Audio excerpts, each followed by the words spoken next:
Hi, everyone. Hey. I'm Alicia. And I'm Meredith. And this is Also Podcast Summer House Edition, Season 10, Episode 13. Meredith and I are wearing our matching Carl is a Mess sweatshirts. I refuse to believe he's not. No. Sorry. Carl will, unfortunately, always be a mess to Carl's me a now. mess. May I say something at the top of the show? Go for it. I am wrong about a lot of things on this podcast, okay?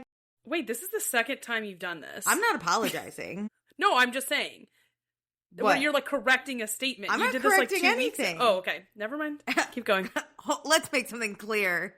I'm just saying. You're like, I need to say something. I just assume you're either apologizing or correcting. No, I'm saying, in hindsight, you and I can never claim one way or another because there's proof, right? Like, I rooted for Ciara and West. I was wrong about that. I liked Amanda mostly because Paige liked Amanda. But I can't sit here and say I hated her because there's literal proof that proves I don't hate her. I was wrong. On Vanderpump Rules, I enjoyed the Toms.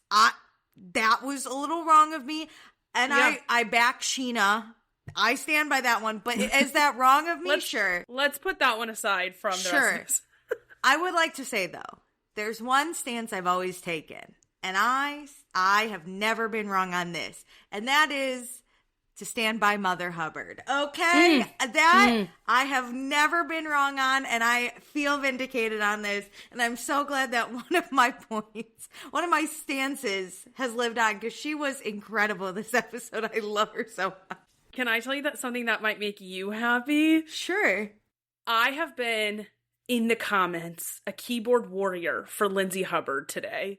And Whoa. I never thought I'd see the day. But boy. Why didn't you tap me in? Who's coming at her? I have because full battery. I have years of making up to do for Lindsay. Where are they hating on Lindsay? People are really hating on the fact that on our shit? her... No. Oh. Well, yeah. I mean, there's some discussion. I mean, just lightly. But in other comment sections, I am still going to bat that it's about Lindsay and Carl's mom. Yeah, and how that interaction make a video. went. And listen, I'm a Sharon stan. Like, I like Sharon. So, like, I get, Sharon's POV on some of this. But you are not going to talk down to my dear Lindsay. Meredith, now. I'm so sorry I have to cancel this podcast. I have to go online and make videos about this. I didn't know. Mostly because it was one of those days where my phone is still full battery because I haven't used it all day. Yeah, which is totally fine because I've got it covered. Because I am on Mother Hubbard's train now. Don't you worry. You can take a rest. You have had years of this. It's time for me to tap in. I'm back. Y'all gonna get sick of me and my videos supporting Lindsay. There's one thing I haven't been wrong on, and it is that. And Correct. If you are a hater, stop listening to this podcast. It's not for you. You can be a hater on specific things, but we will talk about it in the Sharon and Lindsay interaction because, like, I'm ready to defend her for very specific things because I don't like when you expect things from women, especially, and like that's not what I'm gonna stand. I'm not gonna stand for that. Especially women that have shown you who they are. You know who she is. Come on. There's a lot. This is so layered that even if I didn't like Lindsay, like I've already come around on Lindsay, I feel like I would still defend this point of view because this is how I feel. So like selfishly, I will die on this hill and I can't wait to discuss that soft bar opening just in general. Oh, it was the best part of this whole episode. Okay, but before we get to soft bar, we have a lot to get through. And also, check us out on Instagram, TikTok, YouTube, and Patreon. All the links are in our description. And please be sure to rate, review, and subscribe. Okay. Previously on Summer House, KJ got a girlfriend. Soft bar is on its way to opening. Amanda didn't come down to the Hamptons this weekend, and Kyle is having the time of his life. Ciara and West talk through their issues after West made out with a girl right in front of her, and they are best friends again. So, I forget where it was. You know what? I'll make the claim once we get there. I'll admit. Okay. Because this had me going like I'm still wrong. That's why I was happy when we got to Lindsay and I was like, you know what? There's one thing I've always been correct about. When you say still wrong, like you got back into the phase of like somewhat rooting or understanding you're rooting for West and Ciara. Yeah. In this? Yeah. Yeah. I get that. And I hate that. See, that's a natural interaction to have because we got conned into it too. We have to remember that West played Ciara, West played the audience. Like, we had a natural reaction to what he showed us. I know. I hate that even when I know, I'm sitting here and I'm like, but is it? No, because what we thought, like, that's our first initial reaction, and it's okay to stand on that. And I agree with you. Like, I'm not going to take back anything I said. I'm re-examining a lot of things when it comes to Amanda on our social pages. But I agree. I stand that, like, I found her pleasant. She wasn't my favorite by any means. I think our favorite thing about her was she looked damn good in a swimsuit. And my God, her boobs are I still stand on that. Like, she looks good in a swimsuit. I'll objectify her. Her boobs look great. But it's okay to then look back knowing what we know now and say, ooh, there was some signs or things that we maybe didn't catch on to, and there's no shame or blame for that. It's, we're taking things at face value. Exhausting. Anyway, so it's Saturday, August 23rd, 11:05 a.m. We have a boat day. We're packing up for boat day. Scott leaves because he's not going to be here for boat day, but Mia's here for boat day. Okay, so the house is off. They cannot believe West and Ciara left early to have a chat. Kyle's like, hey, is this the chat where Ciara says I still have lingering feelings? And Mia's like, no, I think this is the chat of, like, can we be friends?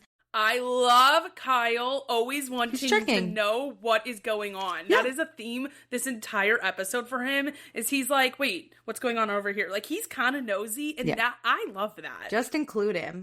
Yeah. Okay, but Kyle's like, what if they got back together at the coffee shop? And everyone's like, I don't think that's going to happen. But Kyle's like, oh, okay, I'm just a helpless romantic. And Ben's like, no, you're not. And then Jesse's like, helpless or hopeless? He's like, oh, God. A little bit of both. I love a phrase mess up. Though they always come with people because nobody's perfect. But it's always funny when people just, like, get a phrase so wrong. He is kind of a helpless romantic at this point. Especially in his own marriage. Yep. And so Jesse's like, imagine if we get there and they're hand in hand. So we get to the boat and the deck entrance. Yeah. Yeah. And West and Ciara are hand in hand welcoming them. And Jesse's like, that was a crazy call. Like, damn. Jesse goes, could they hear us? But everyone's so happy. It's like they just got engaged or something. I also, like, if this was me, I'd be so embarrassed that the house was, like, this involved in my status with someone. And I get that it's like we're on a TV show. We discuss it at great length at reunions. Like, it's not a normal share house.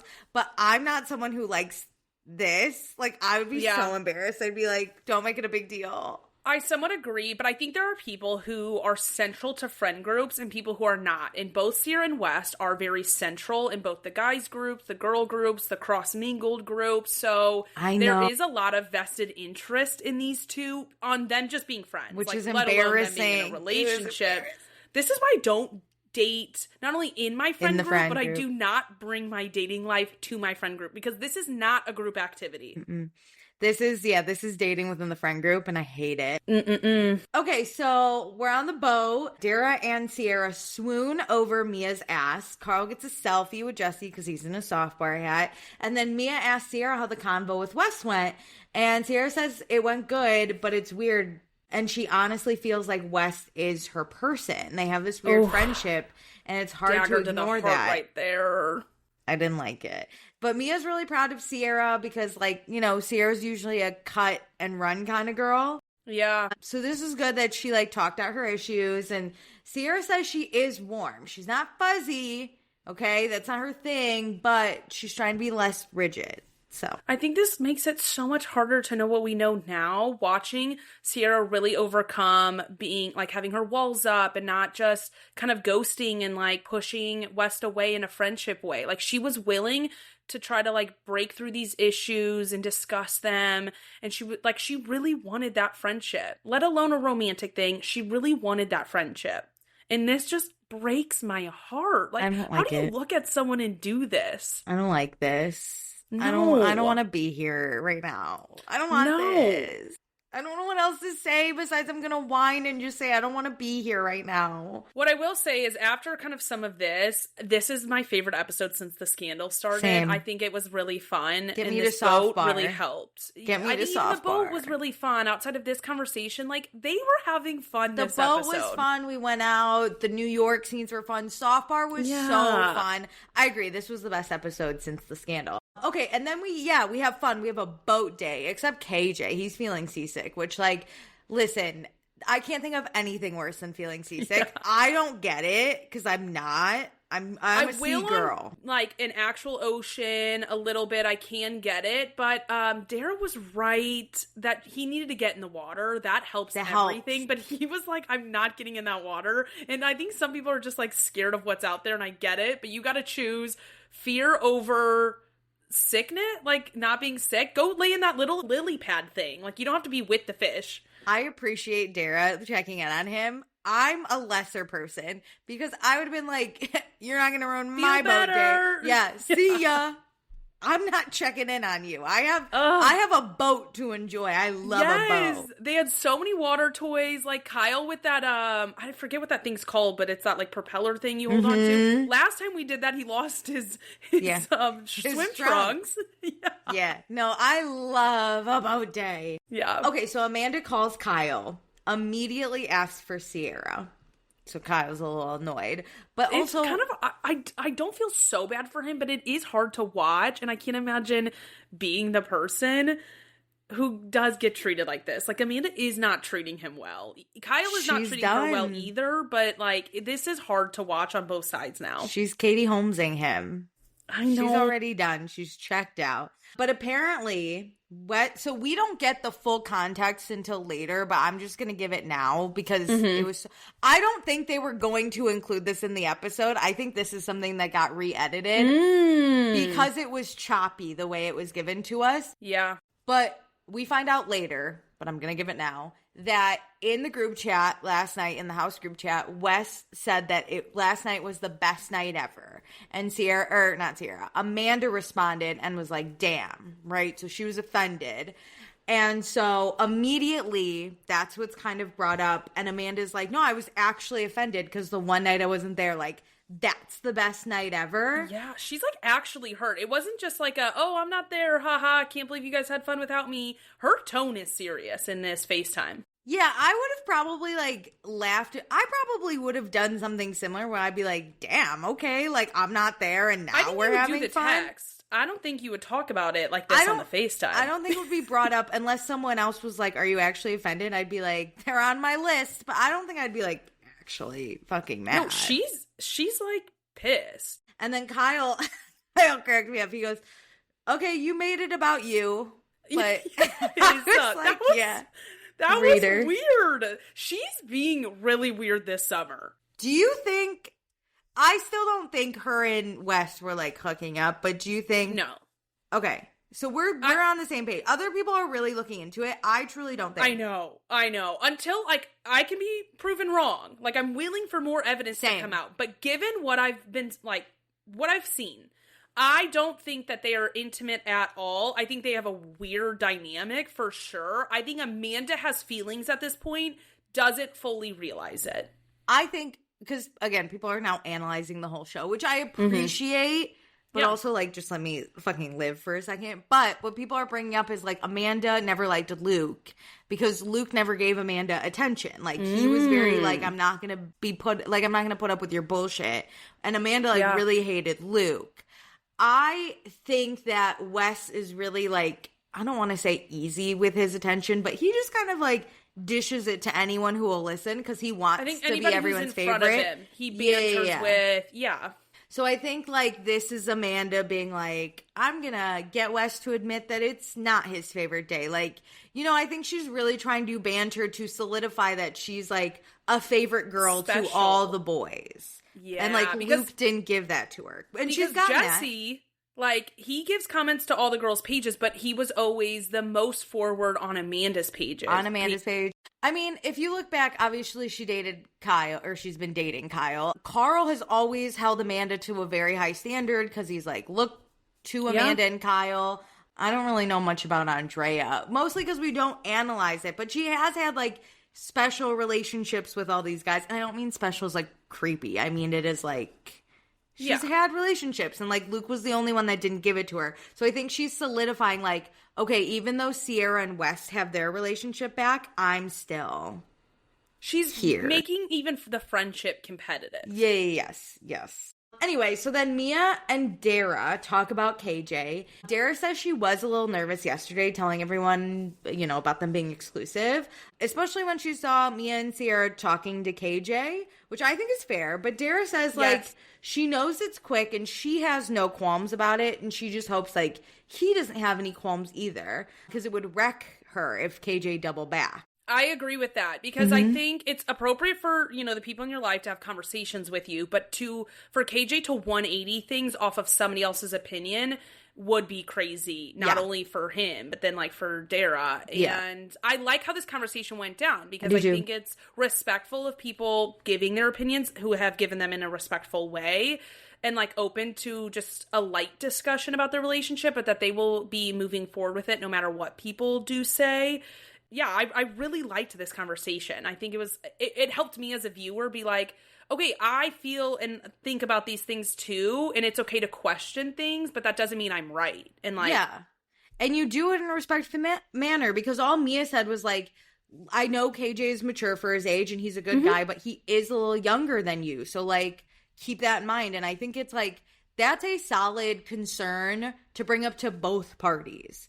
And you don't have to say, this isn't going to work because they're younger. It's just hey, KJ, you're younger, so you should make sure that you know what Dara wants because, you shouldn't waste her time. And Dara, you should know, KJ's younger and he might not be able to give you what you want at this particular moment. And, that's something to just be discussed.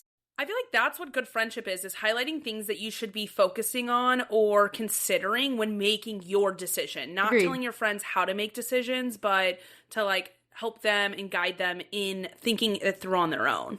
And props to Dara. I like that she brought it up because when the conversation initially happened, I too would have, I kind of put myself in Dara's shoes and I would have hated that. Because it looked like two girls being are you sure you want to date this girl? Yeah, so I like Dara being I was a little nervous. I saw you talking to KJ. I acknowledged that this was quick, but I don't want it to end. I like it. And then for Mia to be no, and these were my concerns, but I get it. I really like Dara's directness about anything that's bothering her, the Bailey thing, this. She immediately just goes to the person and says, hey, this is how I'm feeling. Let's discuss it. And then if there were something that she would think potentially was out of pocket, I think she would say that to, whoever she's confronting about it. But if not, it's really just an exploratory to be hey, I was a little worried about this. Am I reading it wrong? And it kind of calms her down. Not that she was upset by any means, but it just eases things to be okay, it's not exactly what maybe my worst case scenario was. Yeah. This is something I want to get better at, which is I think I also like. And it's not I have no problem bringing things up. It's truly that I sleep on it and then I'm kind of it's not a big deal. And I think that's maybe the oldest sibling in me being okay, it's really not that big a deal. My parents have told me to move on and forget about it because my siblings are a lot younger. Doesn't matter. And I think I grew up with if it's not really that big a deal, I can just sleep and move forward. But I like that it's something that bothered Dara and she doesn't necessarily need to be mad about it, but she can be hey, by the way, but you owe this yourself even the conversation. Yeah. It's okay to want to have having a conversation is never it's not wrong. bad. No, that's so true. I think people don't like this about Dara because you said, you struggle doing it, I struggle doing it. So I think things that we're not good at, sometimes we look on TV and get annoyed that people do it. And it's, I loved people it. Don't like Dara and I don't get it. No, I love. She's very different to me, but I'm mad respect to it. Yeah, but I look at her and I'm oh, it's okay to sleep on something and still bring it up in a nice man. That's okay. And I like that. Audience struggle with confrontation. We love when someone Paige pops off for the right reason, but when someone just has normal confrontation, people don't like it. Yeah. Yeah, I don't know. I don't understand the Dara hate. If people gave me good reasoning, but I haven't seen any where it's this is why I dislike Dara, and a valid. I get why people dislike Lindsay, right? I can see it. Yeah. I don't relate, but people can give reasoning or why people might dislike, I don't know, fucking Paige or something. Or Kyle. Yeah. You can point to a moment. Dara hasn't been around long enough for me to be oh, I dislike her for this moment. No. And also appreciate this. I think it's a good conversation. I think it's a real thing that happens. Yeah, 100%. So, I don't know. Anyway, Ciara and Wes, they're getting along great on this boat. She's like staring at him. I don't know who put that. I don't know who edited this episode, but that was fucking unnecessary. I knew they were going to do this. They're going to make any moment where they can give longing looks. Like, that's the type of editing they're going to for sure put in. Just make the commercials longer at this point. Stop this. Give me another Uber Eats bag. Yeah, what the fuck? So then the boys talk, and Carl tells Kyle he's still really shredded at being 43. And I don't know why I thought Kyle really was like 50. I know we joke, but I've joked so much that I really do think he's like 50 something. And I know he's not. It's just so funny because it's giving like that divorced dad where it's like you're trying to hype him up to like go out and get into the world again. And it's like he's still married and like doesn't need to be pumped up mentally, but like he is so defeated. They're just trying anything. Carl's like, you got a lot of muscles, my man. You look ripped, my guy. Yeah, shout out. Kyle is thrilled. Well, honestly, if I was ripped at 43... No, fucking that in his skincare routine, people are begging him for skincare in present day. It's like, go off, Kyle. Like, you do look good. That's one thing you have for yourself. When he said 43, the joke is he's 50. So when they said 43, I was like, I really fucked that up. You're but like right. objectively, he does look quite young. Yeah.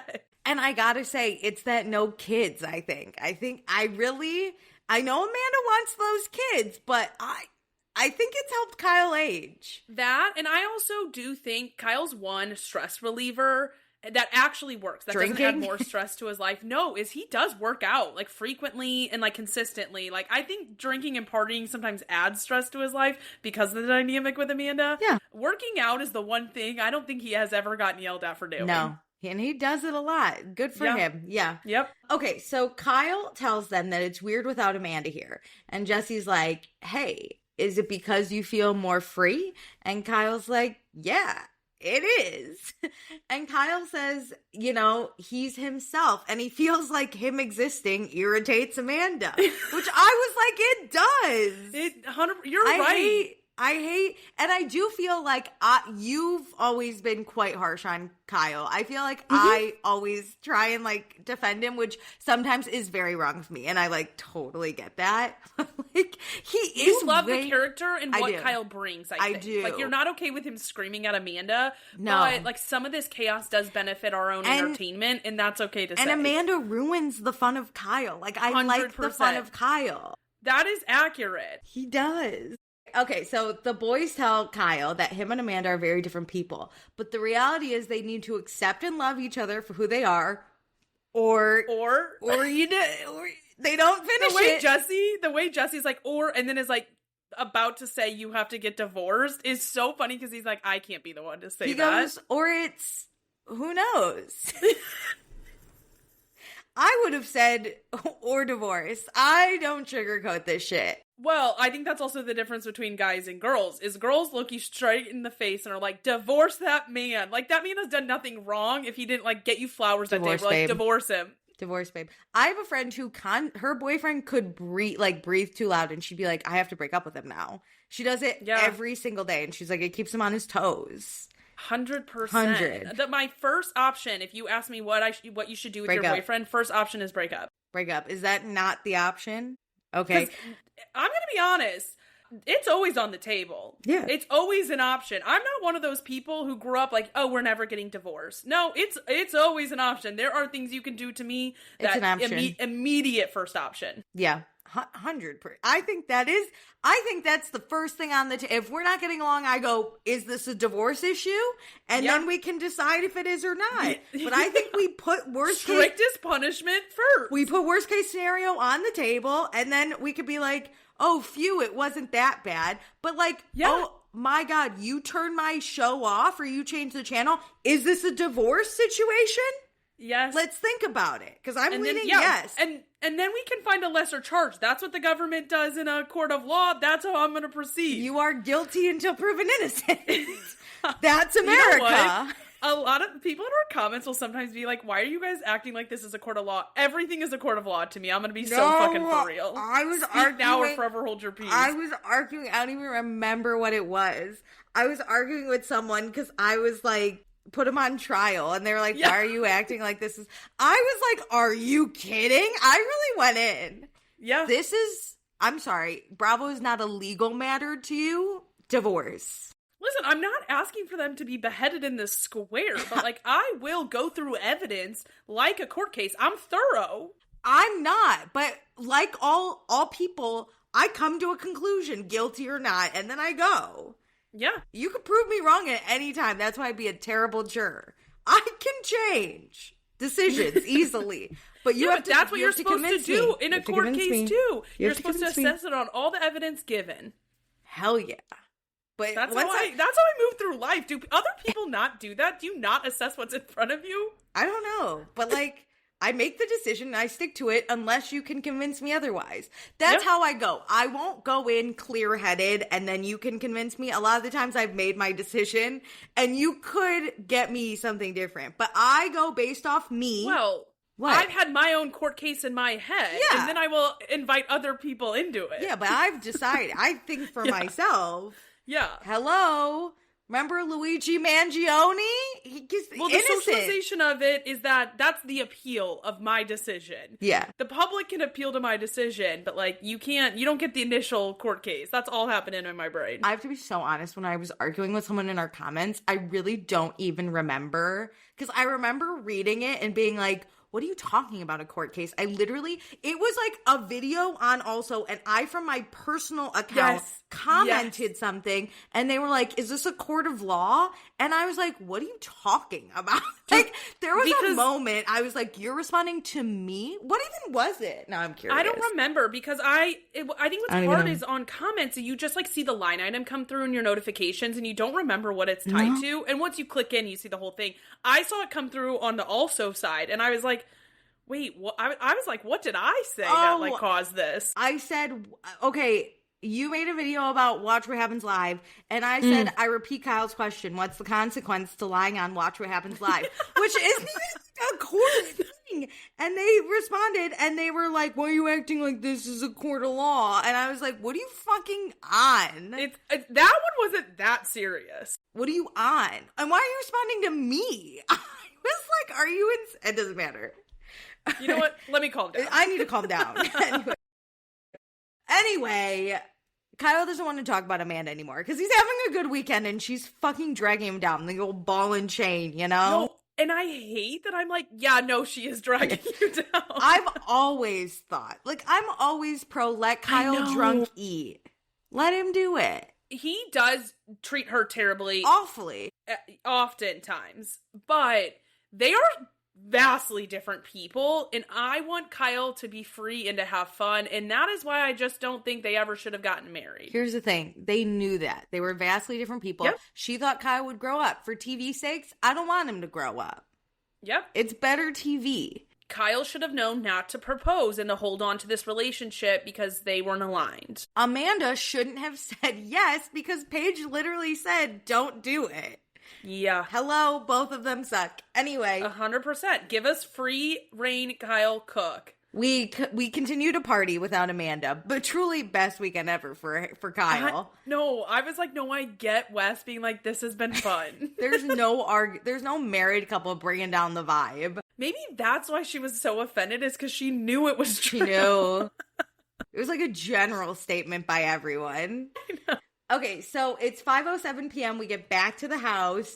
West and Ciara hug while Ben is in the room. This was the funniest thing. So West and Ciara have this really long hug in Ciara's room. Ben is in the camera line, and then he, like, walks away. And I was like, so is Ben just watching it? Is Ben just watching this really long hug? Maybe. I couldn't focus on the hug because I was thinking about what Ben's doing. But then, here's what Ben was doing. Ben and Serena call... Sabrina. Nope. Ben and Ciara call Sabrina. Oh. Mm-hmm. I said Serena, which is a different person entirely. That doesn't exist in this realm. Ben and Ciara call Sabrina, which, Meredith, I sent you a text today. I sent you 3 of them. They went unanswered. Mm-hmm. It was fine. It's fine. Because I wanted this discussion to be here. This show is unwatchable. Not because of the scandal. Because of Sabrina. I'm sorry. Okay, You're not the only person I want to who sent me like that her. text. Jill sent me a almost eerily similar text within 15 minutes of your text. Jill and I one in the same. One in the same. And I understand it. This moment didn't upset me as much. Is this the moment that you texted me? I don't think so. I think I texted you the last one, but I think I was annoyed about the 100%. Every time Sabrina was on screen during this episode, I wanted to die a little bit.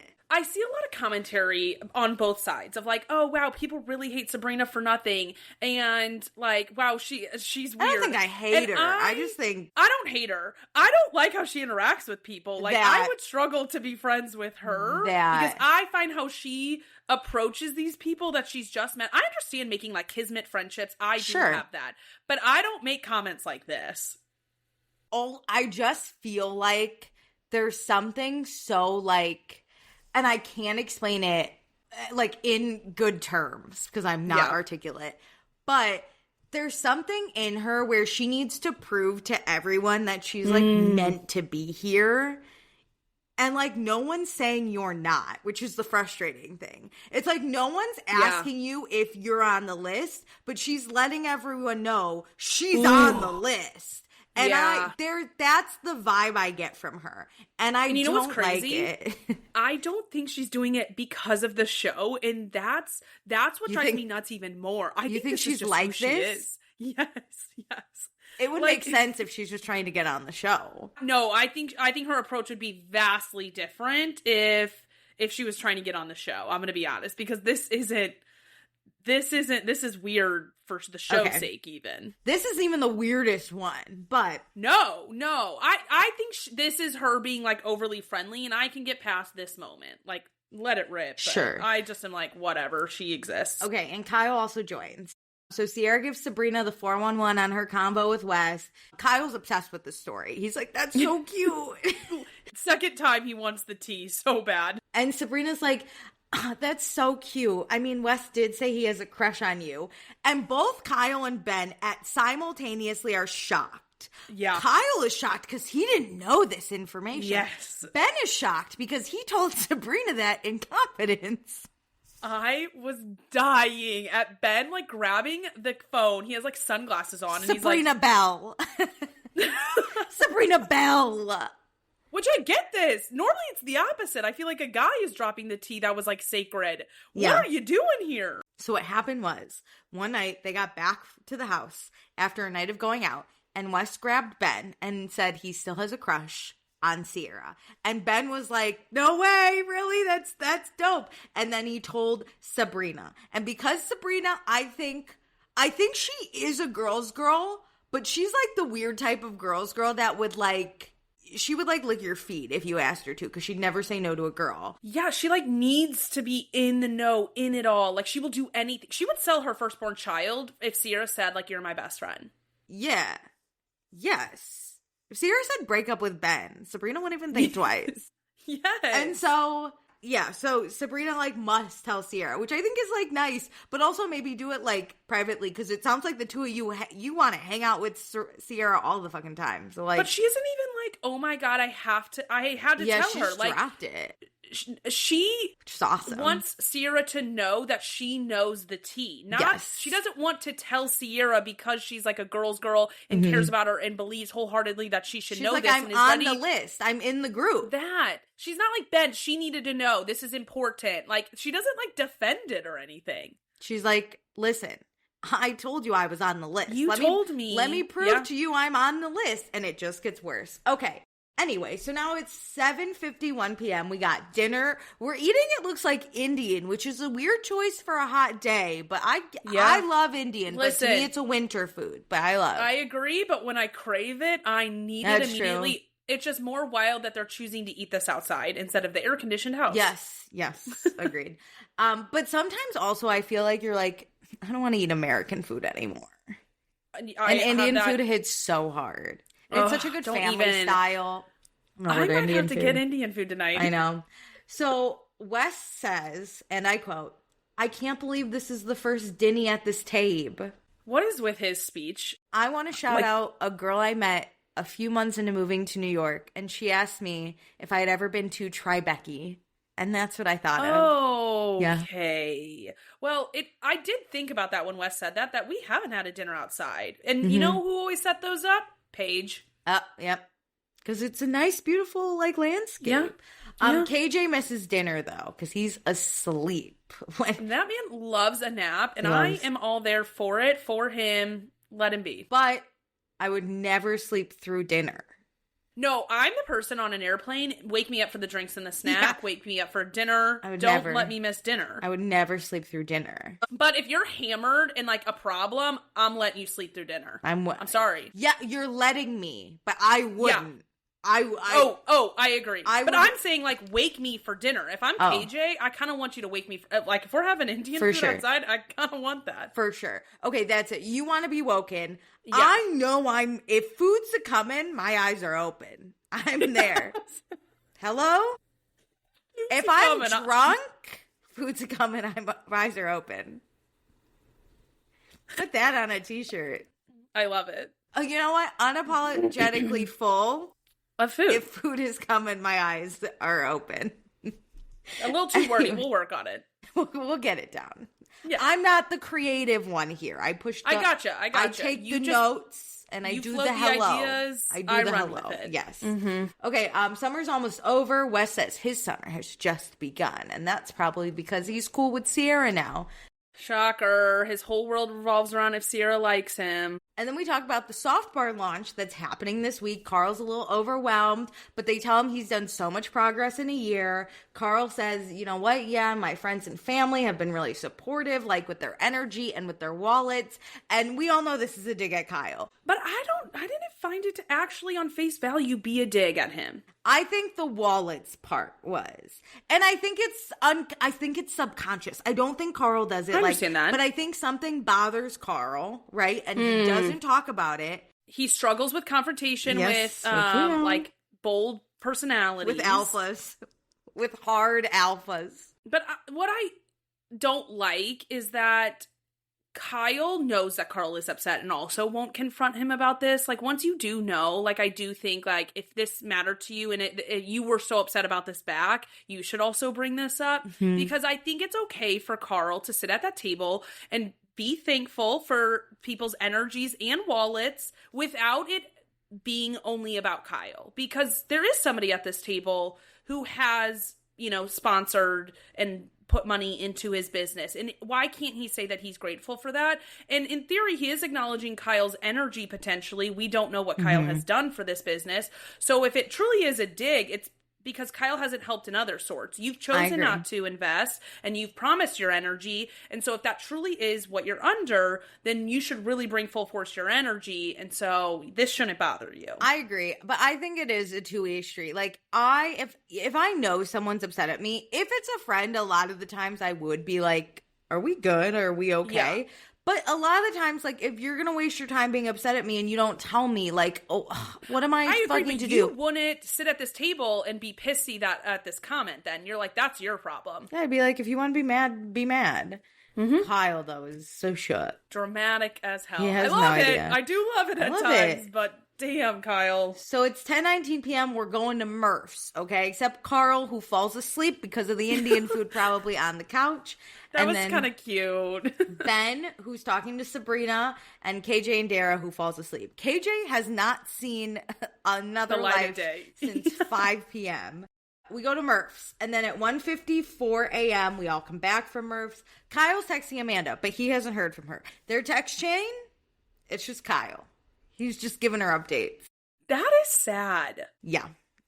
It's sad when, like, he's like, hey, I just landed, and there's no like, okay, cool, be safe or whatever. Because I think it's a lot to ask of Amanda to meet Kyle at the bar and like only spend time with him clubbing. But also at the same time, Amanda, you need to be investing energy into your marriage.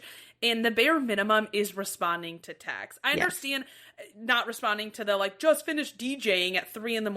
I'm fine, asleep. Whatever. But when that man says, I just landed, be home soon, you know, cool. You have an hour to text back. See you soon. Yeah, but then this is where Kyle's like, the only response I've gotten from her this whole weekend was in the group chat when Wes said, best night so ever. Bad.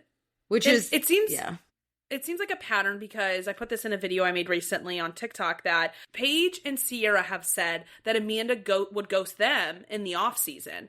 And not that like she would not interact with them at all, but like they would have to work hard to get her to respond. Like this is who she is. I'm going to be so for real. If you're somebody in my life who does this, we don't have a strong friendship because at some point you do have to give energy back into this friendship. I'm not expecting you to be immediately texting me back, but like effort is needed. Responses are needed. Yeah. Okay, and then West and Ciara hug before bed. She's like, I'm stubborn, you're dumb, and they have a really long hug. And this is where my note says, why am I smiling? I'm gonna kill myself. This is tough. I caught myself smiling watching them, and I was like, oh. No, because for a minute, after the Amanda comment on the boat on the FaceTime, I forgot about the scandal for a minute. I was having so much fun with these people. This, I agree, was like super cute. And it's hard with him whispering, like, I'm dumb, you know, you're stubborn. Like, they like laughed. It was like cute and like... Because it made me feel like Wes did care. And I think that's where the blind side comes in for Ciara, is he tried all these little moments to like sometimes show that he cared. He says that he cared about the friendship, but his actions don't follow through with that. I know. I'm just so... I was... fuck you, Wes. Fuck you for this. I was so sad. Anyway. Yeah. I don't want to be here. So let's leave. It's Sunday, August 24th, 8:51 a.m. House is starting to rise. Carl goes on his run. Dara had a great weekend. KJ wants to know how this week went and like telling people he's official with Dara. And Dara said, you know, she was nervous to tell the girls because they do ask hard questions. And KJ's like, agreed, but I appreciate it. So they're both, they're cool. I like it. Ciara goes into Jesse's room and they chat a little. Jesse's really happy that Wes and Ciara are friends again because that's like his mom and dad. Plus, Jesse's the one really in the middle. So I feel like thank God, you know? Their biggest fan on, again, at minimum friendship, maximum relationship. He is the one who roots for it the most and like does actually try to mitigate the situation. They say Kyle was really good this weekend and happy without Amanda yelling at him for being himself. And then Mia joins and they talk about Kyle and Amanda and how, you know, Kyle really wasn't upset that Amanda wasn't here. Nope. And Mia says she's never seen Kyle like that before. Like fun. She's never seen him fun. That would be actually wild. I never thought about that from like the newbie's perspective because there have been weekends where Amanda hasn't come or, you know, Kyle has been really fun. I'm sure this season is the worst season for Kyle having fun nights. Yeah. Yeah. But Mia finally saw it. Whoa. Kyle at full capacity? Crazy. So fun. And Jesse tells them that Kyle doesn't want to talk about Amanda anymore because he knows whatever comes out of his mouth is going to cause issues in their relationship. And that's on being self-aware. And Jesse's like, let me give you gossip. I don't think they've had sex for years. And they're like, Ciara and Mia are like, years? Where'd you get that? And Jesse goes, Carl, give up your source. Jesse Solomon, the gossiping... Gossip king. He's a gossip king. Yeah. He really took that to heart. The come with something, leave with nothing. Mm-hmm. And he has been excelling at the bed bugs. I mean, I am so impressed and I am enjoying him. He has had a rebound from my hatred of him last season because he's a good gossiper.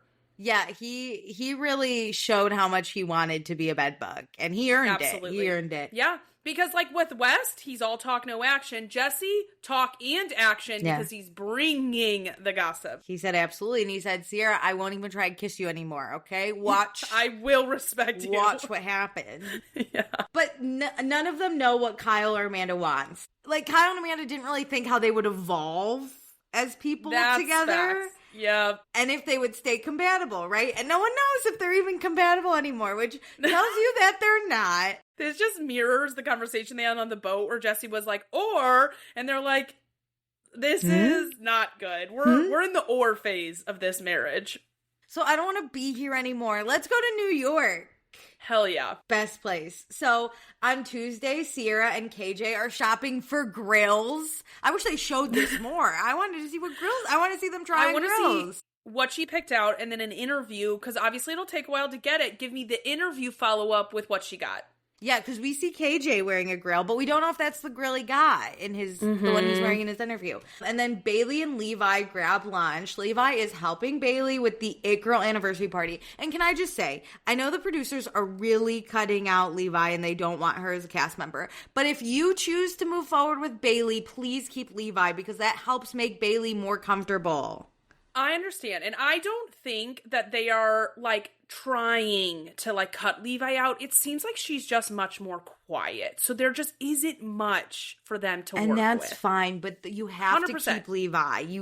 I just don't want to villainize the editors on, like, as if they're trying to push her out. I will. It seems like there's many weekends where Levi wasn't there, and then she just seems all around quiet. And this is a troublesome personality for reality TV because you just won't make the edit. It reminds me of, I think his name is Alex, that guy one summer where, like, the most we got was that he made and ate a pound of ground beef in the morning. Never forget. And it's like, never spoke again. But to keep Bailey in, like, a really good place, you need that comfort. You need the Levi of it all. So I just need Levi to understand that she needs to pick it up, though, because it reminds me of, if Levi can't pick it up, the Gabby and Lindsay relationship. Where Gabby never had a central storyline, but she was a very supplementary, like, character to Lindsay's story arc. And, like, if Levi does not, because Gabby didn't want to put her, like, personal life front and center, and so that's what you get when you don't want to do that. So Levi, I think, is more willing to put her life potentially forward. She just needs to speak more. Yeah. Okay. I'm team keep Levi. I'm team keep Levi on it. I agree. But she spoke the most I've ever heard her say at Watch What Happens Live after this episode. For a second, I was like, whose voice is that? You know? Who is I was like, that? I could not pick out her voice if, like, we did a test. Love her. A little Indiana girl. Love her. Okay, so now it's Thursday.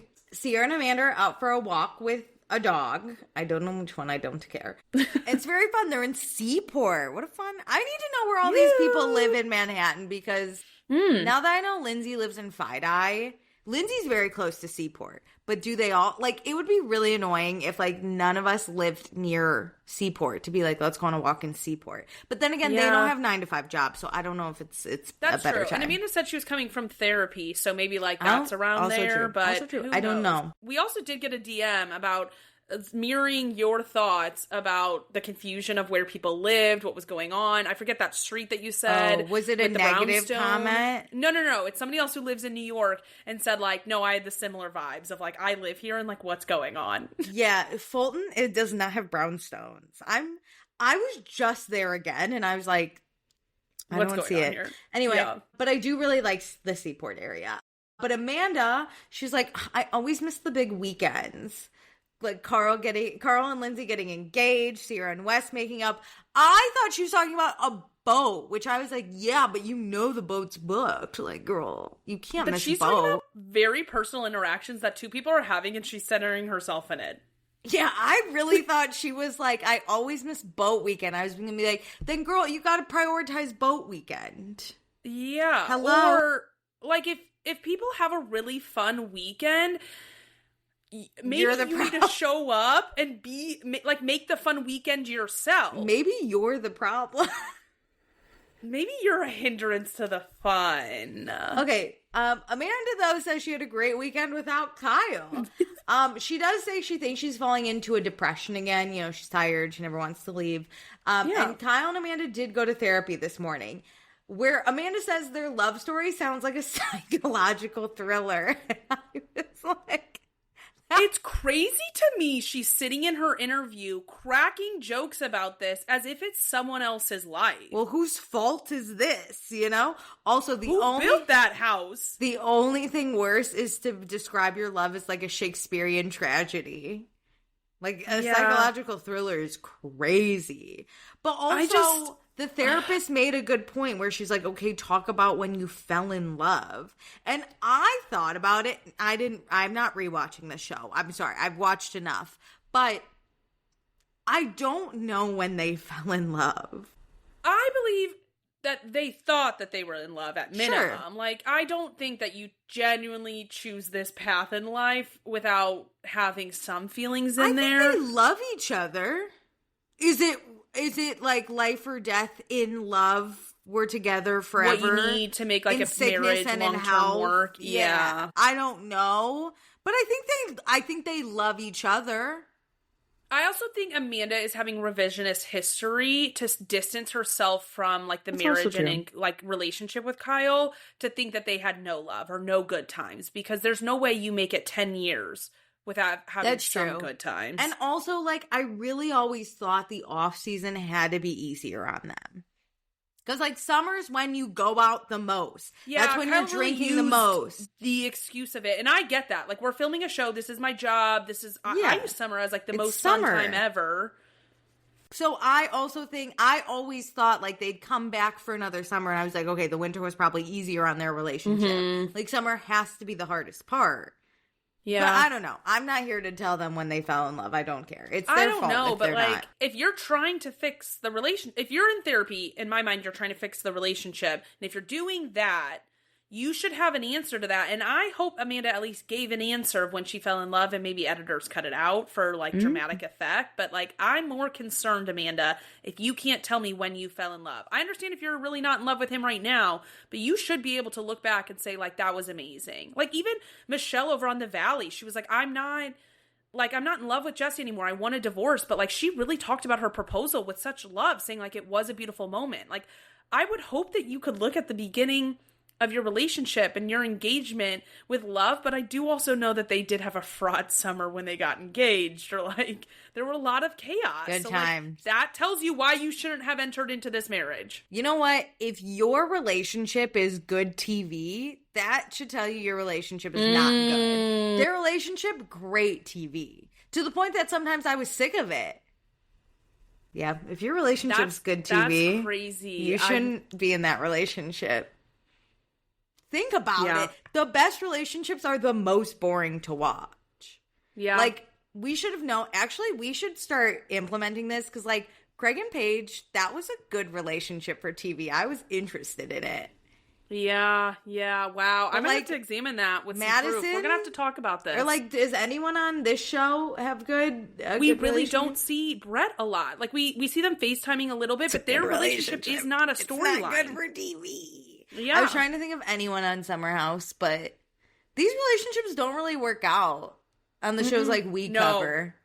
But I also think they're really broken coming into it. So, like, I don't think it's a good litmus test for healthy relationships. Because, like you said, they're not good TV. And I don't think healthy relationships would put theirs on TV. Most people would not sign up for reality TV if they want to live a normal, stable life. Yep. Okay. Wow. I'm going to start using that as a test. Yep. Anyway. Okay.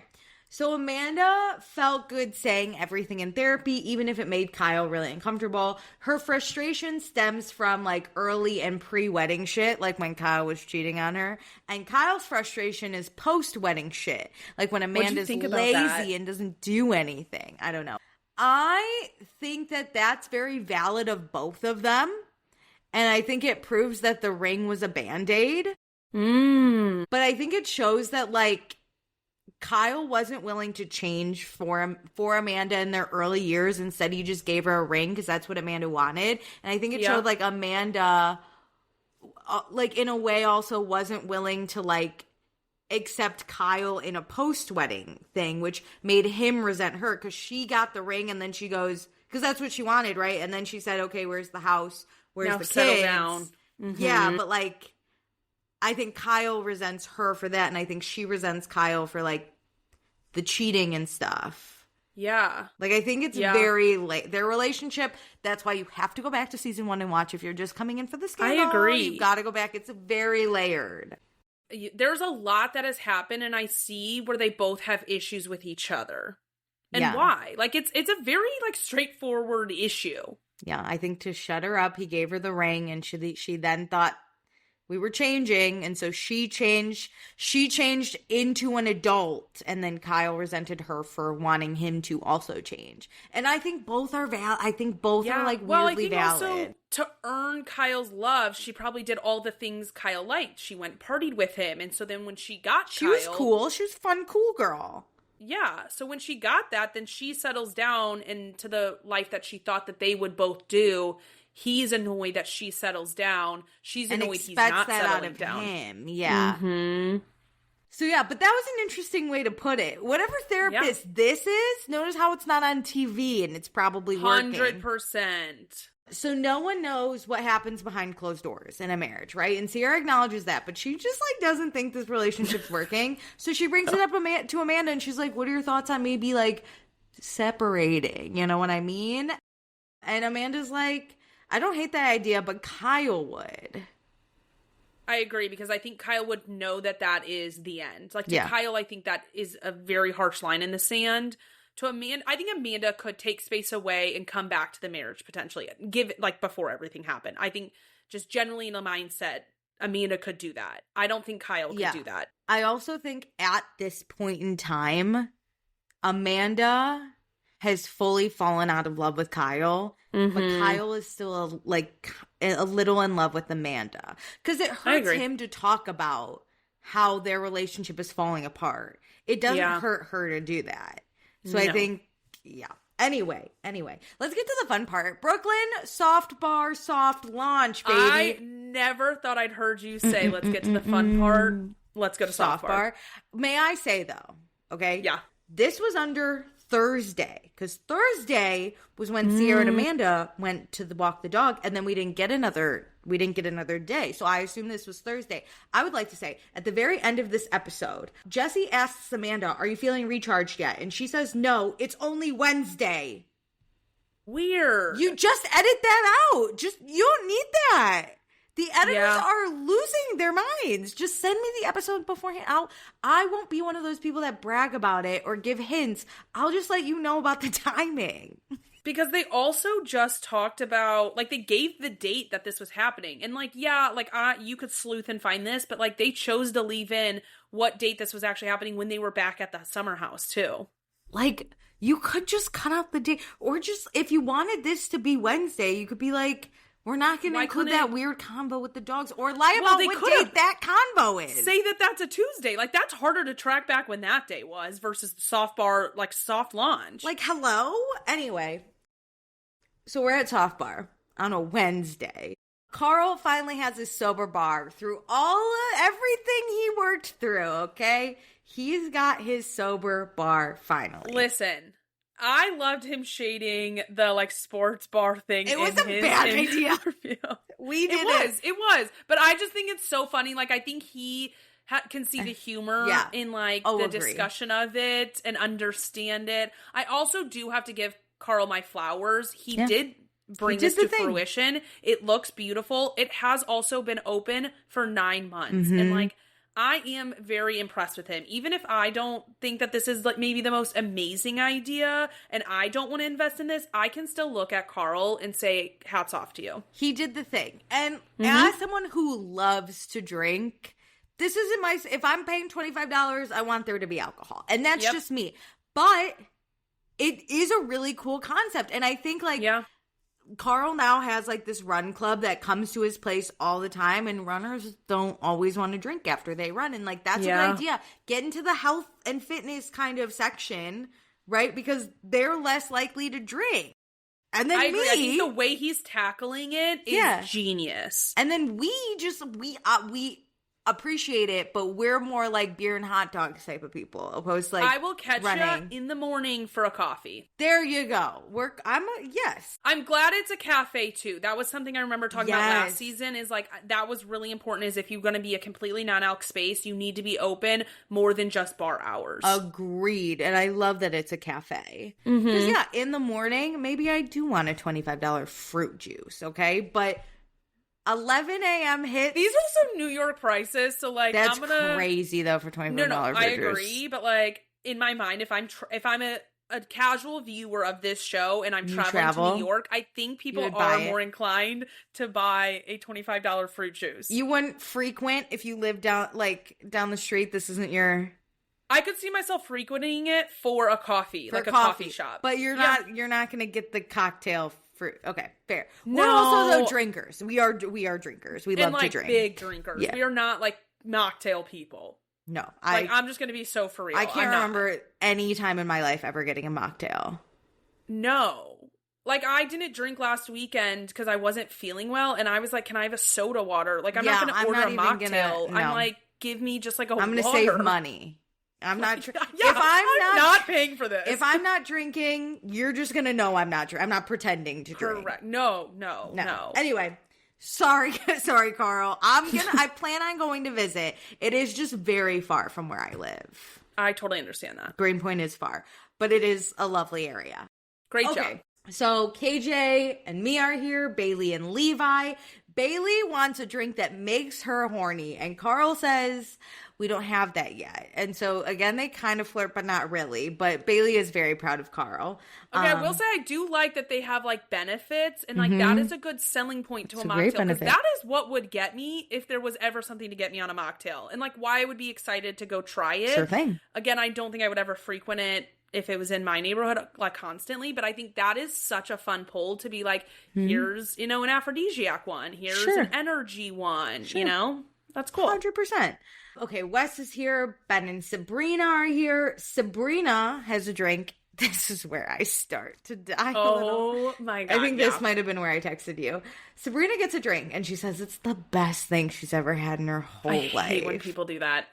I know somebody who does that, and I literally have to hold myself back from rolling my eyes when they talk. Is it? Yeah. Is it the best thing you've ever had in your entire life? Okay, so then KJ asks how Sabrina and Ben are. Two lovebirds. How are you two lovebirds doing? And they're good. And Sabrina, this is where I die. Alicia. She looks at Ben and she goes, did you say anything about Christmas? When would he have said anything about Christmas? What are you talking about, Christmas? Also, if you want him to say something, why don't you just say it? Why don't you just say... No, did you say something about Christmas? And Ben is like... He looks terrified. And he's like, no, I didn't. So then he tells KJ. He has to. Christmas, he has to. Because KJ's now like, what happened for Christmas?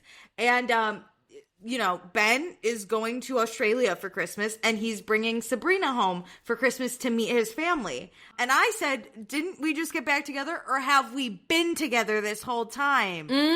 Freaks. Alicia, this makes me go, okay, KJ and Dara, you are normal. I support that timeline, because these lunatics, what are you doing? Ben they were together the whole time. You're not going to sit here and convince me otherwise. It is mid-August.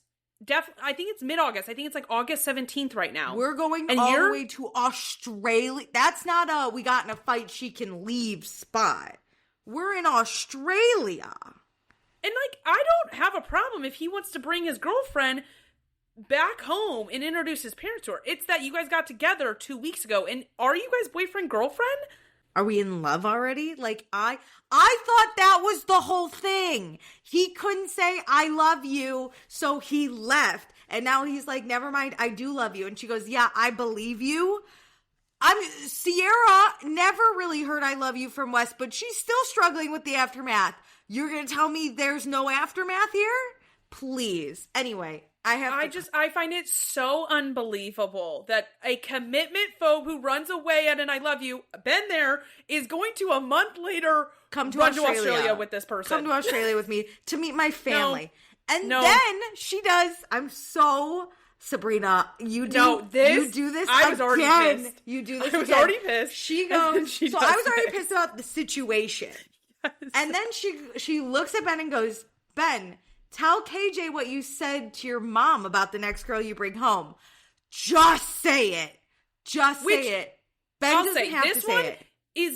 Makes more sense when you're leading the witness, because you like want him to give this compliment, but like still the fact that she does it twice is crazy. Meredith, can you tell our listeners about that thing that we both ordered together that we're wearing? Just say, Meredith, we're both wearing the same fucking sweatshirt. Like, just because even if you wanted him to say it, you could have been like he said something really sweet to his mom and it like meant a lot to me, and then KJ would be like, what did you say? And then Ben would like just say it, This was the part where Sabrina's like, I'm on the list. I'm going to prove to you I'm on the list. No, it's like she's a ventriloquist and like has her arm up his back and is like, tell him how much you love me. I'm supposed to be here with Ben. I'm telling you. She's like hitting him in the ribs. I'm the special girl. Like, say it. That was crazy. And then Ben's like, Okay, because now we're all like, Ben, what very specific thing did you tell your mom about the next girl you bring home? We know half the story. Clearly didn't want to say. We know half the story already. And Ben's like, oh, I told my mom the next person I bring home will be someone special. And Sabrina's like, so I'm the one. I'm not joking. This makes me think. Wait, I'm going to say something so mean. And I want to half apologize to her up front, Sabrina, but like, I have to say this. It makes me feel like he was planning his trip to go back to Australia and she was like, you should bring me along, you know, like kind of forcing him into that. This doesn't feel genuine. Like he wants to do this and is so excited, or like he forgot his mom said this. So she was like, the sweetest thing happened. And like, that's why he asked me. And like, and then he told, you know, KJ about the sweet thing he told his mom. It feels very like, tell him. Bring me home. Prove to them I'm meant to be your girlfriend and that you love me. It's like, yes. Here's the thing too. Literally, KJ we had all just gotten our drinks, and she goes, "Did you tell them about Christmas? Give us a second." You know what I mean? KJ's face, he is so good at being polite and kind. That man is the sweetest man ever alive because he holds it so well, but you can kind of see it on his face that he's like, what is going on here? He wants to go. Let my man free, you know what I mean? And, like, the thing is, I bet Sabrina is, like, a nice person, but the way she comes across is, I don't like the vibe. I don't like the vibe I'm getting. That's the thing. I don't want to attack her for who she is as her core, because I don't think she's a bad person. And we don't know her. Weird. We don't know these people. I think it's the way she interacts with people is what rubs me the wrong way. And it would drive me nuts if I was in person. And it's really hard to watch on a TV show. I'm going to be honest. It's so weird. Anyway, Sharon is here. Obviously, Carl's mom would be here. But Sharon was here and I was like, oh my God, Sharon. I don't know why, but like her popping up every season is like so fun. It's a fun one. She goes up to West and she's like, make sure I don't make any ill comments like last time. So and last time she talked her shit on Lindsay about how Lindsay was mean and how she didn't forgive Lindsay. And of course Lindsay saw it. And of course Lindsay's vindictive. So how? Yeah. Which also, like, Sharon talks shit. I don't care. Valid. Like, I don't care that Sharon's talking shit. Yeah. I don't care that Lindsay's mad. Go off, my queens. That's how it should be, honestly. Exactly. I don't see a problem. No. But Sharon, don't bring it up again. I was like, damn. But here's the thing, Sharon. You can't then be like, I can't believe Lindsay doesn't like me, or like Lindsay's mean to me. You're mean, girl. You're mean too. It's okay. Own it. Say it with your chest. We both said shit on TV, and now we gotta deal with it, right? Yeah. So Wes tells Sharon, though, that Carl and Lindsay have been getting along this year. So don't fuck it up, Sharon, because that's my favorite part of this fucking show so far. Really great point. Respectfully, don't fuck it up, Sharon. Sharon, go sit in the corner and don't talk to anybody. Okay, Kyle and Amanda are here, and then this is when I hate Sabrina sometimes. I don't hate her, I hate her on my TV. I hate, okay. Sabrina talks to Wes, and she's like, oh my God, I was on the phone with Ciara last night. Stop calling her. It's Sabrina first. What? That doesn't bother me. Call her, you feel some kismet energy, fine. Ciara's okayed it, I'm okay with it. And Sabrina's like, okay, I was on the phone with Ciara, and I was telling Ciara how beautiful and amazing you are. That's the problem. And Wes is like, what? Even Wes was like, please don't, you don't really know me. Right? Yeah, it's weird. It's, again, fine. Have this conversation with Ciara if that's truly what you're called to do. But it's the bringing it up to West is where I find weird friction in how she interacts with people. Because now, can I tell you, you're not being a girl's girl. Because you know this girl has been hurt by this man before, and you're revving up her hopes. And now you're outing it. And then you're being like, she's back into you. You don't know where this man stands. And then we find out that Sabrina has set up a double date of sorts for Ciara, West, her, and Ben. She's pissed. Setting them up. Girl, even if I was still rooting for this is not the way I want this to happen. No, this is way too soon. And we know that West is a commitment phobe. He's about to be a runner, a track star. You're making it weird. You're making the friendship really weird. They just fixed their friendship on Saturday. It's Wednesday. And you're like, let's double date. Like, no. Sabrina, I know that Ben changed his mind and a month later apparently came running back to you. This is not going to happen to Ciara and West, babe. That made up hypothetical situation you guys put yourself in, that's not real life, okay? Because you guys were together the whole time. This is crazy. And the fact that in his confessional, Wes is like, Sabrina already booked our wedding venue. I would be pissed too. I'd be pissed if I was Ciara, and I'd be pissed if I was Wes. Because what do you mean we're going on a double date with another couple when we just stopped hating each other 5 seconds ago? Because it's not right to, like, resent Ciara for this, but I understand then maybe taking space to be like, I don't want people to conflate us becoming friends with us having a potential to date. Like, those aren't one and the same. Let me move my life forward as I see fit. You're not going to bully me or force me into dating her. And Ciara has had this, right? She still really kind of has feelings for Wes, to the point that Kyle in the car was like, is this where she admits it? Right? Yeah. Like, this is just adding into that. And I don't think Ciara is doing that, like, on purpose. But, like, he agreed to a double date with Ben and Sabrina. Like, in my mind, I'd be like, is he interested? Does this mean? Yeah. Yeah, you're just setting her up for heartbreak. I know. This, again, is not a group activity to date. Give it a week. We are not game players here. Give it a week. Let me move my love life forward as I see fit. You're not a participant in this. They haven't even hung out by themselves besides that convo. Maybe West and Ciara go get a drink somewhere alone, right? Or if you really want them to spend time together, you plan an after thing with, like, 6 people on the cast. So it's not just a double date. There are multiple people. Not all couples. Yes. It's like you bring in Bailey Levi, like, Jesse, that would help set the tone. Yeah. Mm-hmm. Oh, I wanted to die. Anyway, Sabrina, this is your biggest criminal act in this whole thing. You just have weird dynamics with people, and I don't like it. Also, and I would separate from you as a friend. She just got here, and she's already ingrained in this situation. Yes. Girl, we had a talk about race a few weeks ago that you missed, okay? What do you mean now you just want them to date again? You don't know the intricacies of this relationship. Well, it sounds like Ben told her everything on their first date back. Ben just got here. Ben just got here, and he's only here because he wants to fuck Amanda. Is you guys are new people to this whole house. Both of you are. Both of you don't know the intricacies of this. Do you think you're the one to renegotiate this relationship? Yeah.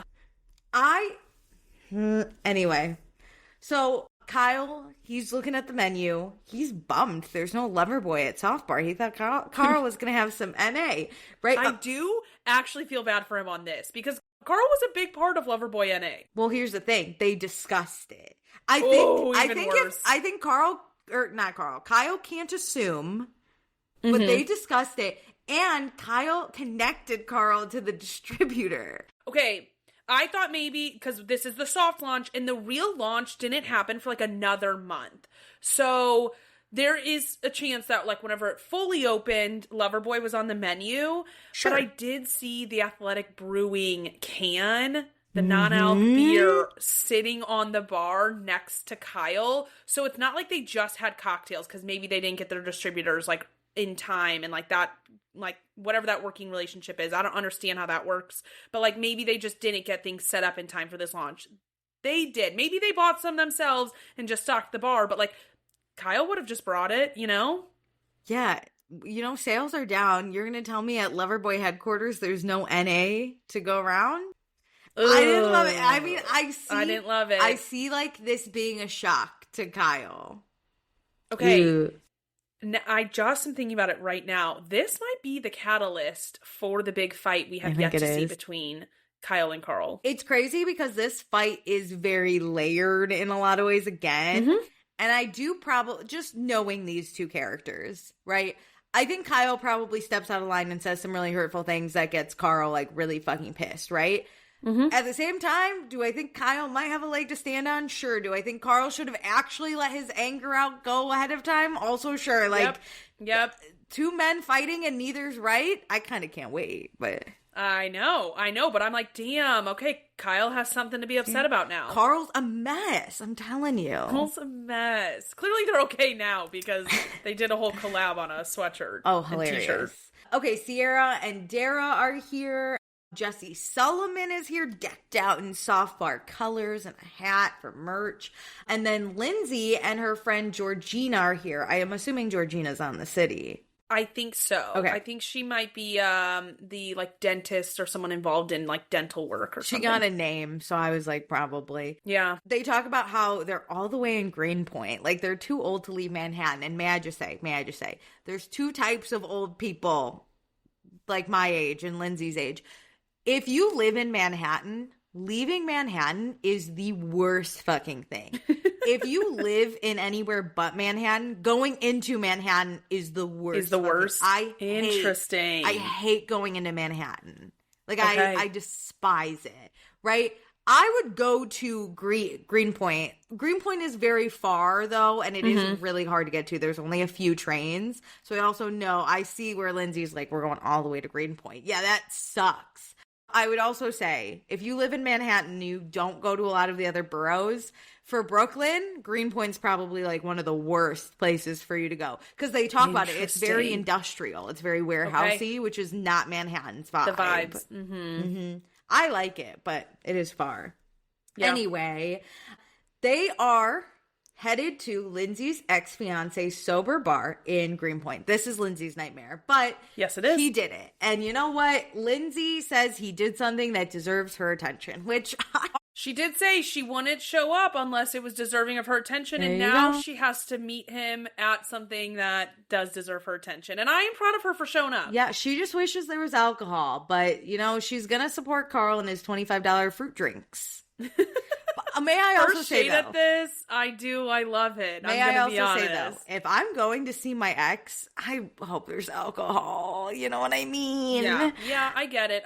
But if he's an alcoholic, I would understand. I get it. No alcohol. But I could just wish, you know. Yeah. I have to say, Lindsay is the funniest. I love Lindsay and Carl. I love them now. They are my favorite little duo on this fucking show. Oh my God, one of my tiffs, this isn't the thing I've been really battling with people over, is that people are like, Lindsay talks about Carl all the time for someone who, like, she doesn't care about. She's asked about it.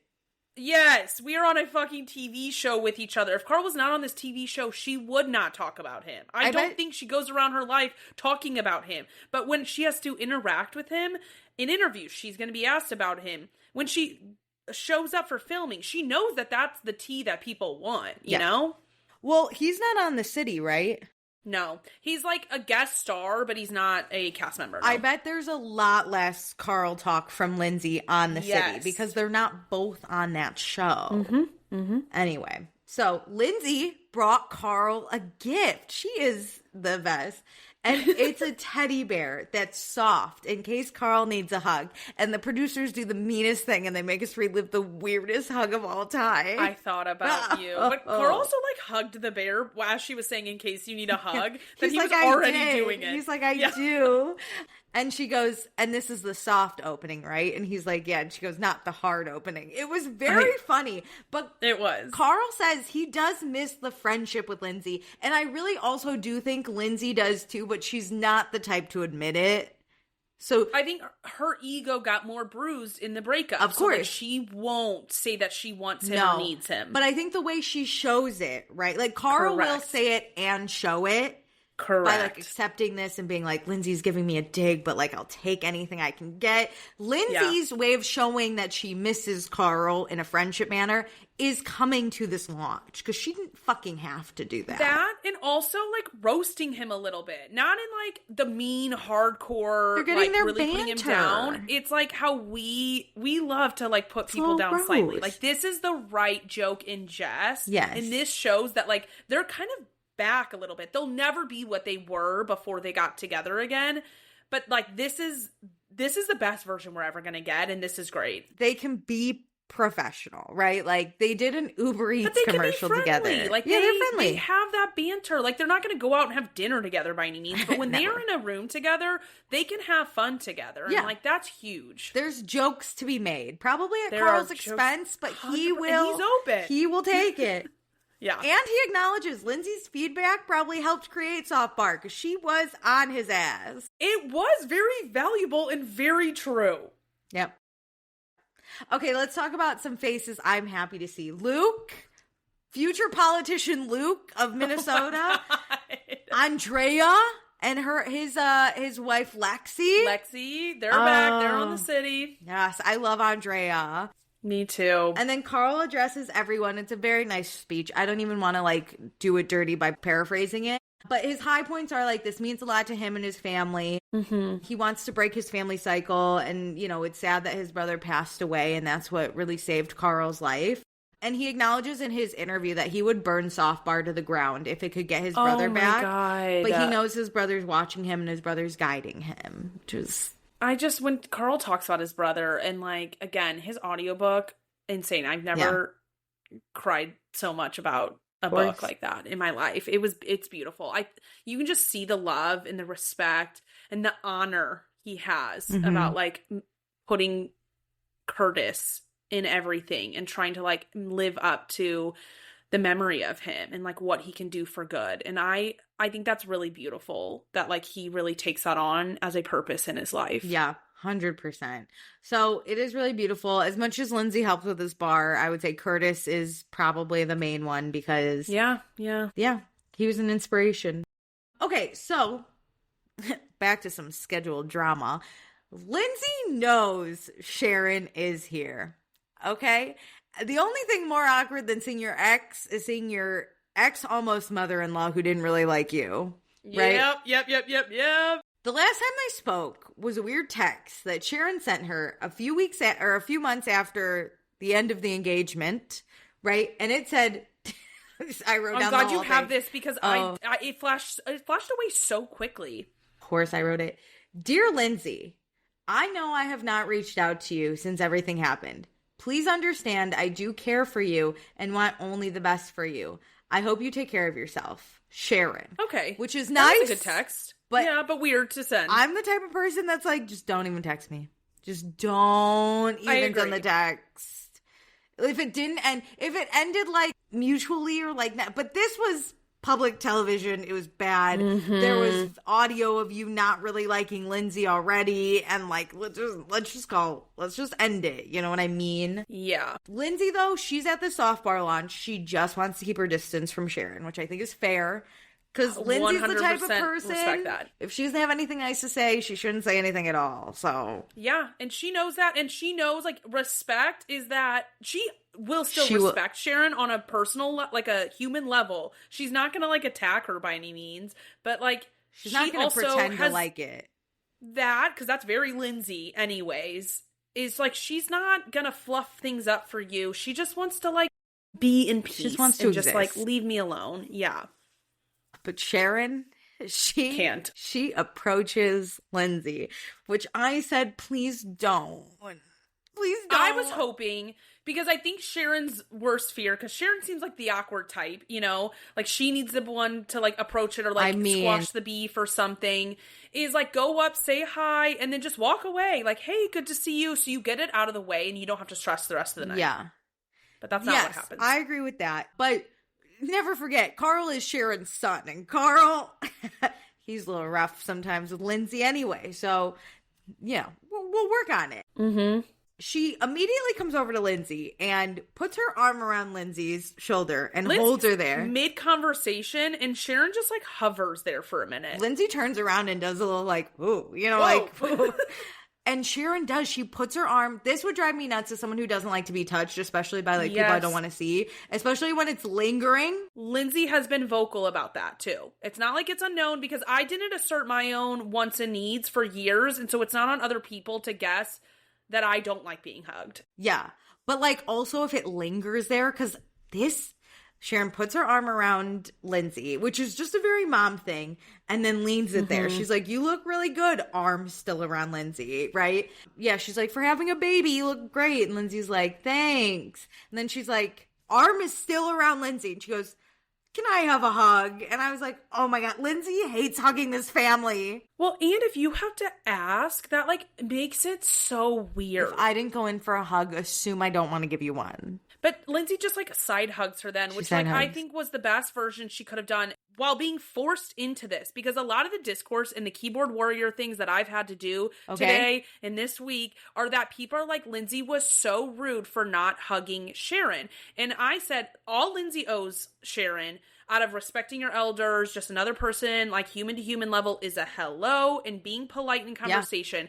Yeah. You do not deserve or have a right to access Lindsay's body because you enjoy hugs. Both Sharon and the audience. Like, you can't say that Lindsay owes Sharon a hug. That is weird. Also, like, let's be real, right? These are two adults that do not get along. Yeah.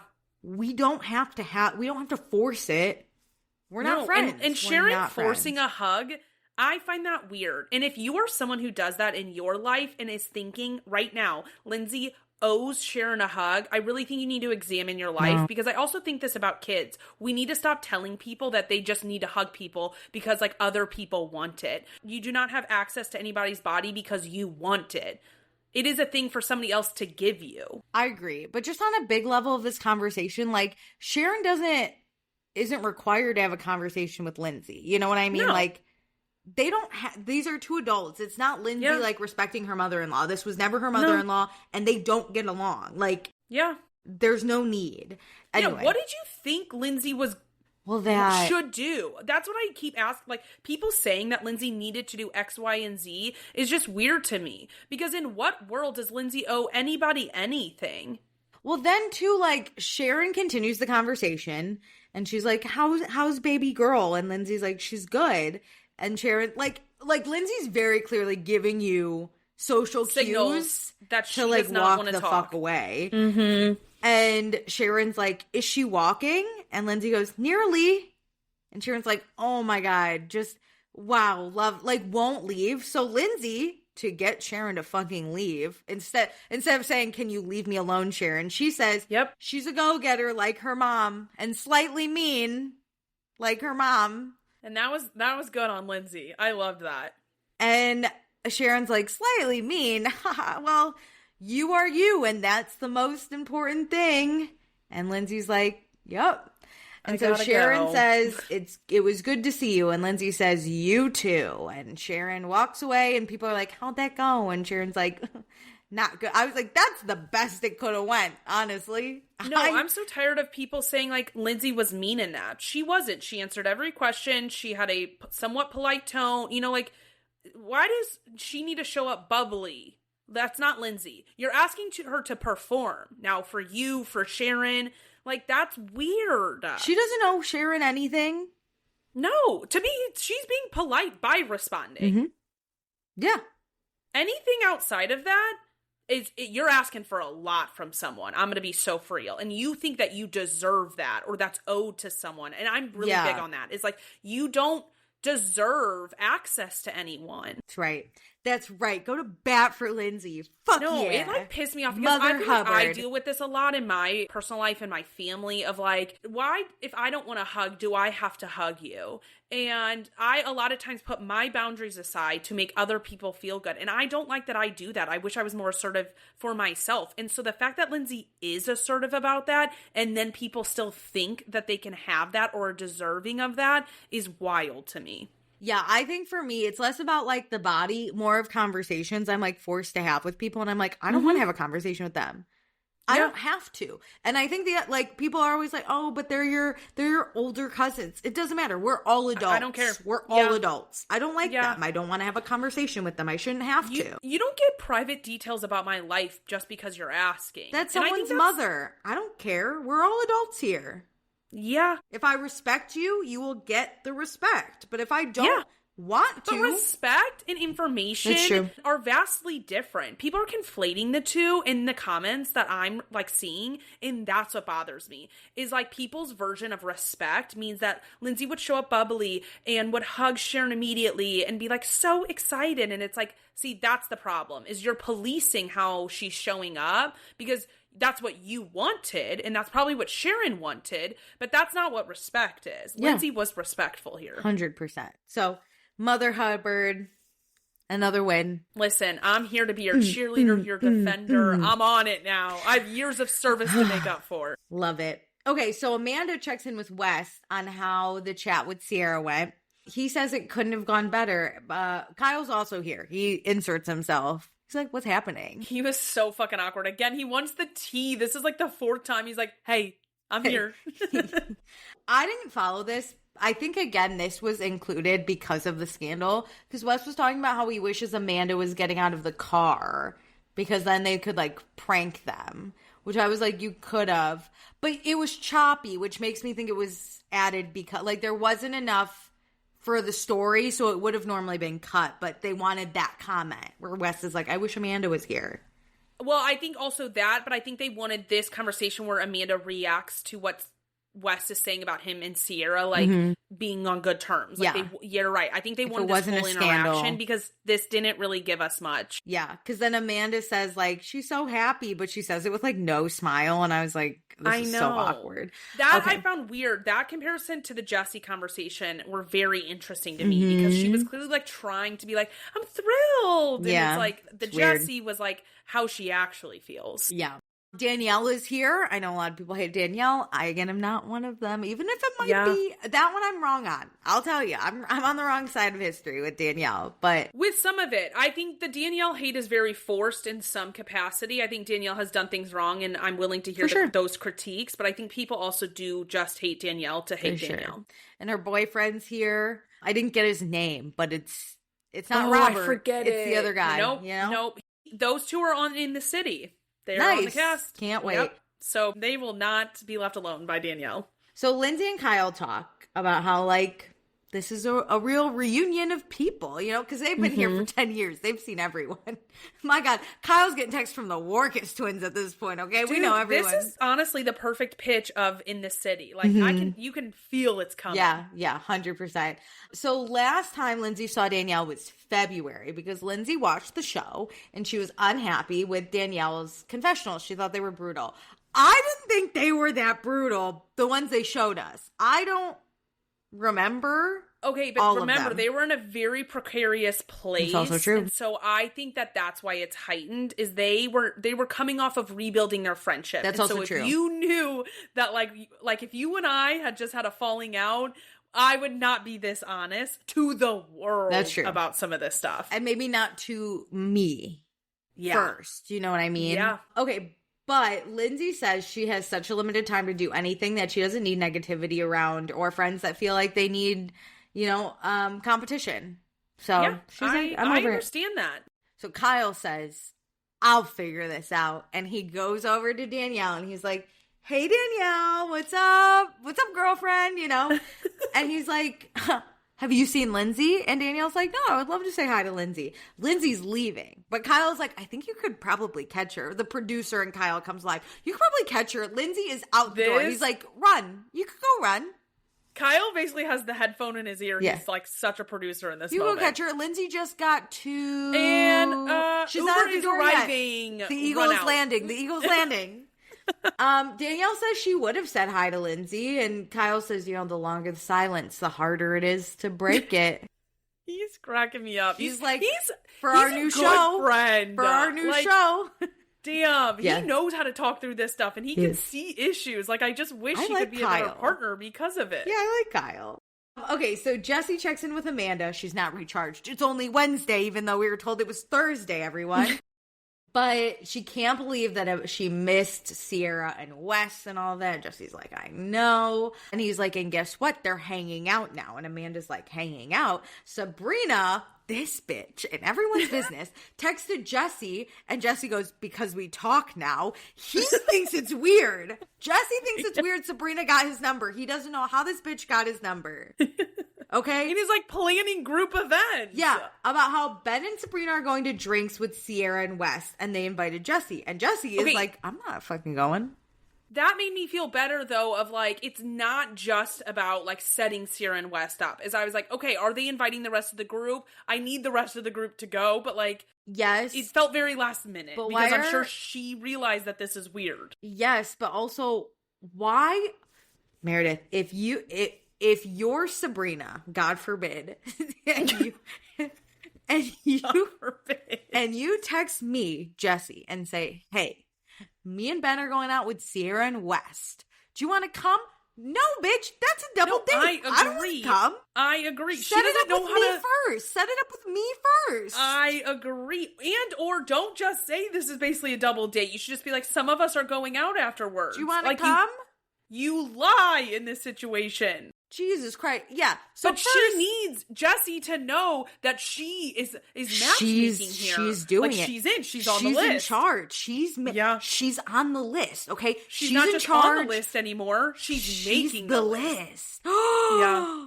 Oh my God. She's basically like, bitch, you didn't know me 5 days ago. But now I'm planning the group events. So now add me to the group chat, she's basically saying. It's that TikTok sound where it's like, who are you? Who are you? I'm the owner of this house. Like, oh, Sabrina's the scariest person in the world. I don't like the way she interacts. But Jessie, even if she's not intentionally doing this, this is how it's presenting on TV. It's coming weird. I need the people who are like, I don't get all the Sabrina hate. It's weird. I have a weird feeling about this. It's weird. I don't like it. Especially because the way Jessie said it was, Sabrina texted me, because we talk now. Yeah. She's like, what the fuck? Yeah, I'm not just reading into things because of like weird, music being paired over it. Like clearly other people think it too. Sabrina took Ben's phone and went, let me add all my new friends as contacts in this. Yup. She said, let me text all my friends. And the fact that she's texting Jessie separately, you could have made a group chat with Ciara, West, and Jessie and said, anyone want to grab drinks? That's a really good point. Is like, I'm a person, I'm a planner, like I want to do stuff. I don't need to have everybody's number. I actually don't want everybody's number because I don't want to be 100% in charge of something. I'm not 100%. A camp counselor. Yeah. So like, you disseminate it to your closest friends and say, invite the crew. This is where you are the mastermind behind the scenes and you tell Ben, hey, set up a thing with your friends. I want to hang out with your friends in the group chat. But it's weird you're not making, even if you want to be the facilitator, why aren't you making a group chat, girl? It's weird you're texting everyone individually. That's probably what threw Jessie off, because if I'm Jessie and I get a text from Sabrina, I just met your man maybe 6 weeks ago. And you're already texting me separately. You just got here. You guys just fell in love 2 seconds ago in my eyes. What do you mean? Should we go to drinks? I'm not going. Even if it was a group event, I'm not going to this drinks. I'm like, Sabrina's a weirdo. Not presented like that. Nope. I can't If I hear everybody is going, I may be inclined to go. But then I'm texting people separately because it's not in the group chat, and I'm saying, and now it's our group plan. Yeah. And now Sabrina's the plus one, but she wants to make the list. This is so weird, dude. Your list analogy is so good. Sabrina's so weird. Okay. But Amanda and Jessie are both like, wow, 0 to 100. Because Amanda's like, what the fuck are we all talking about? Because Amanda didn't get the text about drinks, apparently. But I think she is having a weird reaction to this, as if West and Ciara are planning like a double date themselves. Like this is against their will. But that's how it's presented, right? The way Jessie presents it to Amanda, and I'm not trying to like stick out. I don't want everyone hating me. But if I'm Amanda and you're Jessie, let's role play again, and you go like, oh my God, they're hanging out. They're doing a double date with Ben and Sabrina. Sabrina invited me, but like I didn't want to go on the double date. I'm already like, they're already going. They agreed to like. But that's not what she said. She was like, wow, I can't believe they're like back and they're like so close. Even though she just had a conversation with Wes about, I'm so happy. Like, that's amazing. You guys are back. It's the way she said it. It's what she said. That's crazy. It's what she said. She didn't say like, I can't believe they're going on a date. Like, that seems fast. She said, I cannot believe they're like, they're close again and hanging out. You're right. Because my reaction would have been like, they're going on a date? With Sabrina? And I think that would have been I think that's the comment. I would have said... Seems like them being close friends is the weird thing to Amanda. Okay. I'm more shocked that people are hanging out with Sabrina. I gotta get my head out of the gutter. Yeah. Correct. Oof. It's the 180 of the reaction for me, too. Is like, how do you sit there with West and hear about that? I'm so happy for you. Also didn't admit the, like, double date. Well, West just said we're good. We're friends. And now she's finding out a double date. And she's like, well, Wes needs to be cautious because, like, I don't think Ciara can handle this part of the relationship. Which, these lines are always so telling because it's like you pretended to care all summer about Ciara and her feelings getting hurt by West, and then you are a part of it in That's 6 true. months. Also, I would have, listen, because if Sabrina's inserting herself, I'm going to insert myself. I would have immediately heard this and grabbed Ciara and been like, you're going on a double date? Yeah. What's that? And I probably would have been like, are you okay? Are you sure you want to do this? Is this what you want? Do you want me to come to? I'll tell Kyle to go home so to be like, that's the thing. We're on a I'm date. shocked Jesse isn't having a conversation with West about this because he thinks the setup with Sabrina is weird. To also be and then like, also Amanda with Ciara. Like, I'm shocked they're not like, this seems fast. The relationship part seems fast. Someone probably also, knowing West, should have went to West and been like, hey, dude, I know you got roped into this by Sabrina. That's crazy. But this could come across in a way that, like, I don't think you want it to come across. Yeah. So be careful. Like, if I was Jesse, that's probably what I would say. Or, like, Kyle would have been a good person. Like, Kyle Does defends Kyle know? Ciara in this stuff. Does Kyle know about this date? Or is Sabrina making the list very exclusive? This information is so exclusive. But Jesse got invited. It was like the 5 of them. And Jesse's like, no. You know what Sabrina is setting up? Her own Bachelor show that she can watch live because she's like, oh, it could be Jesse, it could be West. What is Ciara. she doing? Also, if I'm on the cast, right, if I'm Bailey, I'm pissed I wasn't invited. What do you mean? I'm on the cast, No, girl. you're not. You don't want to be near Sabrina. We already think she's weird. Well, I wouldn't go, but you should invite me. I'm on the cast. You're trying to be on the cast, and that I'm not okay with. Really good point. So next time on Summer House, we have a water gun fight. Bailey and Carl finally do their kiss. Amanda's wary of West for Ciara, and Kyle and Carl have the beginnings of their fight, which I'm sure will cut off right in the middle, and then we'll get the next episode. I'm sure that's what will happen.